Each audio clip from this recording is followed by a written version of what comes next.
से तो भाई क्या LA नाइट इंजर्ड है क्या, इनको लेके एक सैड न्यूज है। एक्चुअली कल रात में भाई न्यूज यही निकल के सामने आई कि LA नाइट इंजर्ड है एंड अब आपको शायद WWE से भी ऑफ लेते हुए दिखेंगे, ऐसा लोगों को लगा। लेकिन कहानी में रातों रात ट्विस्ट भी आ गया। मैं आपको बताता हूँ ढंग से क्या बात है। तो एक्चुअली इनको एक मीट एंड ग्रीट में जाना था 27 दिसंबर को, लेकिन इन्होंने खुद को वहां से पुल आउट कर लिया। तो मीट एंड ग्रीट वालों ने ये वाला ट्वीट किया, आप देख सकते हो, लिखते हैं ये ट्वीट के अंदर, important update while we are sad to announce that WWE superstar LA Knight is unable to attend the December 27th event due to injury.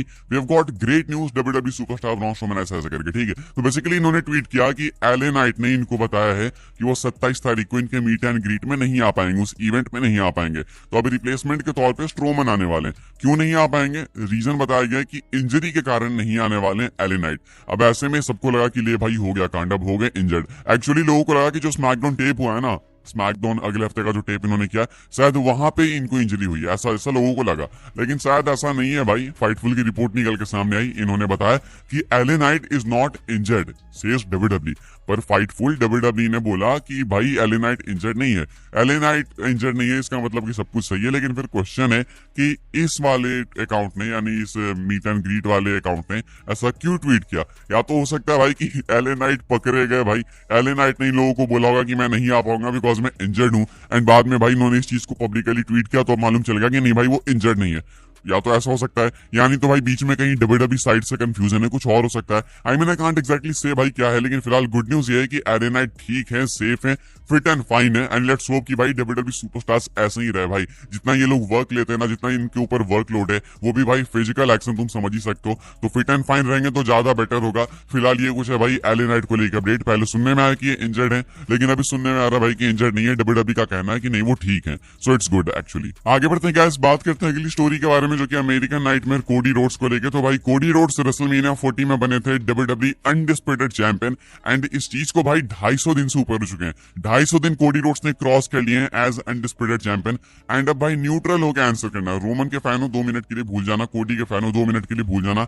Honestly बताना कि 250 दिन में आपको भाई कोडी रोड्स की रेन कितनी ज्यादा अच्छी लगी है, कितनी मेमोरेबल रेन है ये। मैं देख रहा था भाई ट्विटर पर, मैंने एक पोस्ट देखा जहां पे दिखाया गया कि रोमन ने टोटल कुछ ऐसे 57 डिफेंसेस करी, टाइटल ऐसे कुछ करके था, एंड कोडी ने 56 ऑलरेडी कर लिए। तो मेरा क्वेश्चन है भाई कि कोडी ने 56 की, ठीक है, बहुत अच्छी बात भाई, बहुत अच्छी बात है। आप ये वो कंपीट कर रहे हैं, डिफेंड कर रहे हैं, लेकिन इन 56 में से आपको कितनी टाइटल डिफेंसेस याद है कोडी रोड्स की, एंड उधर रोमन की 57 में से आपको कितनी याद है। अगर मैं यहाँ पे लिस्ट ला के रख दूंगा भाई कि देखो रोमन का ये मैच है, ये मैच है, ये मैच है, ये मैच है, तो सबके लिए आपके दिमाग में एक इमेज आ जाएगा कि हाँ भाई ये वो मैच था, इस इवेंट में हुआ था, यहाँ हुआ था, वहां हुआ था।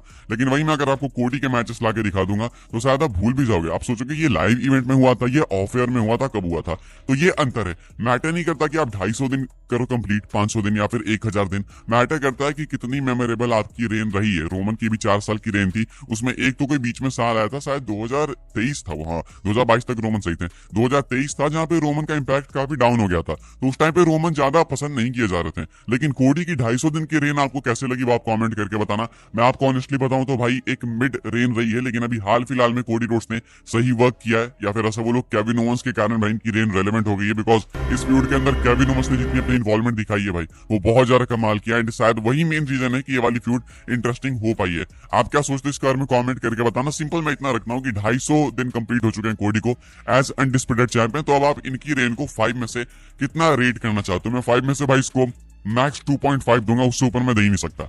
आप क्या सोचते हो कमेंट करके बताना। आगे बढ़ते हैं गाइस, बात करते हैं अगली स्टोरी के बारे में। तो भाई साल 2024 WWE फैंस के लिए काफी स्पेशल रहा। आई थिंक भाई WWE फैंस के लिए ईयर काफी अमेजिंग था। मतलब क्या नहीं हुआ, यहाँ पे अभी हम लोग बात करने वाले हैं भाई रिटर्न्स एंड डेब्यूज के बारे में। इस साल भाई इतने सारे रिटर्न्स हुए, इतने सारे डेब्यूज हुए, जरा देख लेते हैं भाई कौन कौन से रिटर्न्स है। सब कुछ मैं आपको नहीं बता पाऊंगा, बहुत लंबी लिस्ट आप देख ही लो, लेकिन टोटल यहाँ पे 54 रिटर्न्स एंड डेब्यूज मिला के लिस्टेड है। मैं आपको मैसिव वाले बता देता हूँ भाई।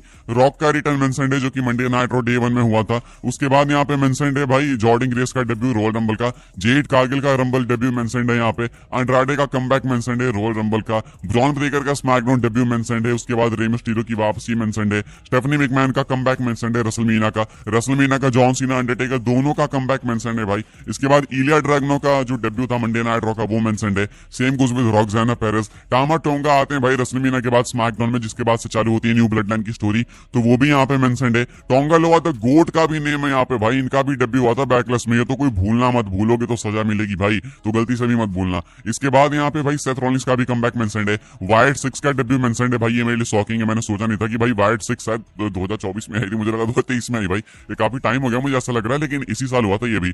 जो हेनरी भाई एनएक्सटी में आए थे, इनका भी डेब्यू मेंशन्ड है यहाँ पे। जेकब फाटू का डेब्यू, आई थिंक भाई सबसे इंपैक्टफुल डेब्यू साल 2024 का जेकब फाटू का रहा है, तो वो आए थे स्मैकडाउन में, वो भी यहाँ पे मेंशन्ड है। ट्रिश स्ट्रैटस का comeback money in the bank का, जॉन सीना का कमबैक, बहुत लंबी लिस्ट है भाई, रोमन रेंस का कमबैक समरस्लैम का, जूलिया का डेब्यू एनएक्सटी नो मर्सी में, Bret Hart and this and that भाई। एंड में इधर रॉक आते हैं, बैड ब्लड में बिगी आते हैं, मंडे नाइट रॉ में मैकिंटायर वो भी वापस आए, वो भी आइकॉनिक था।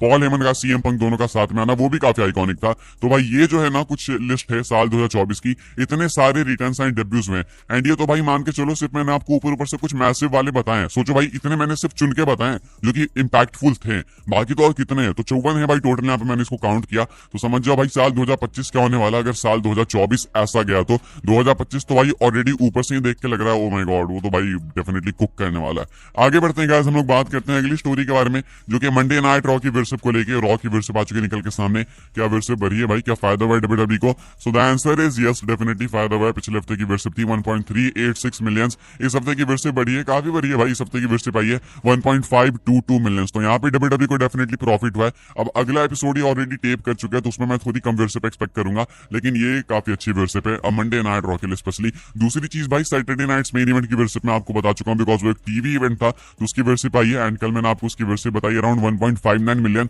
यहाँ पे थोड़ा सा कैच है भाई, 1.59 मिलियन सिर्फ एनबीसी की वर्शिप है, अगर पीकॉक प्लेटफॉर्म को भी काउंट करोगे तो देन वर्शिप हो जाएगी 2.2 मिलियन प्लस, तो दोनों काउंट करोगे तो 2.2 मिलियन प्लस की वर्शिप है, लेकिन सिर्फ एनबीसी लेके चलोगे जैसे यूएसए को हम लोग लेके चलते हैं, तो देन 1.59 मिलियन की वर्शिप है। खैर गैस आगे बढ़ते हैं, हम लोग बात करते हैं आखिरी स्टोरी के बारे में, जो कि न्यू ब्लड लाइन को लेकर, सोलो सिक्वा को लेकर। क्या रोमन के साथ जो हसर हुआ है कि रोमन पे लोग टर्न कर गए, क्या आप सेम हसर सोलो के साथ होने वाला है? सोलो सिक्वा जो कि अभी करेंटली न्यू ब्लड लाइन के लीडर है भाई, क्या उन पे न्यू ब्लड लाइन टर्न कर सकती है? तो देखो इनका मैच कंफर्म हो चुका है रोमन के अगेंस्ट, ये ऊला फाला के लिए मैच इनका होने वाला मंडे नाइट रॉ के नेटफ्लिक्स प्रीमियर एपिसोड में, एंड ऊला फाला यहाँ पे ऑन द लाइन है। अब काफी सारी स्पेकुलेशन है कि मैकिंटायर आएंगे, रॉक आएंगे, ये होगा वो होगा, लेकिन चांसेस सबसे ज्यादा है भाई कि रोमन इस मैच में विक्ट्री अर्न करेंगे, ऊला फाला वापस लेंगे, वरना फिर अगर रोमन यहाँ पे हारेंगे तो समझ नहीं आएगा ना कि कहानी आप कहां तक खींच के ले जाओगे। तो ऐसे में भाई अगर रोमन जीतते हैं तो देन क्वेश्चन है कि what is next for solo Sikoa, क्योंकि हमें आइडिया है कि टामा टोंगा एंड टोंगा लोवा शायद ऊसोस को फेस कर सकते हैं, ये भी कंफर्म नहीं है, शायद कर सकते हैं रेसलमेनिया में। जेकब फाटू किसको फेस करेंगे नहीं आइडिया, सोलो सिकोआ किसको करेंगे नहीं आइडिया, क्या पता ये एक दूसरे को ही करे, लेकिन देन अगेन ये चीज काफी रिपीटेड हो जाएगी भाई कि ब्लड लाइन वाले आपस में काम करते हैं, फिर टूटते हैं, फिर आपस में भिड़ते हैं, फिर अब वापस आते हैं, तो वो चीज भी सही नहीं है। लेकिन भाई मे बी डायरेक्शन ही हो सकता है, बिकॉज और कुछ दिख नहीं रहा है। एक स्पेकुलेशन ये भी है फैंस की कि मैकिंटायर आएंगे भाई रोमन को इंटरप्ट करने, रोमन को कॉस्ट करने, लेकिन गलती से सोलो को ही कॉस्ट कर देंगे एंड सोलो हार जाएंगे, उसके बाद भाई न्यू ब्लड लाइन मिलके सोलो सिक्वा को तोड़ेगी। अब इस पर बिलीव करना थोड़ा मुश्किल है, लेकिन यू नेवर नो भाई, मे भी ऐसा हो भी सकता है, क्योंकि रोमन ने भाई वैसे भी सर्वाइवर सीरीज वॉर गेम्स में एंड में अपने आर्म्स ओपन किए थे सोलो के लिए, तो क्या सोलो को वापस में भी आना पड़े तो शायद रोमन उनको लेंगे, क्वेश्चन है।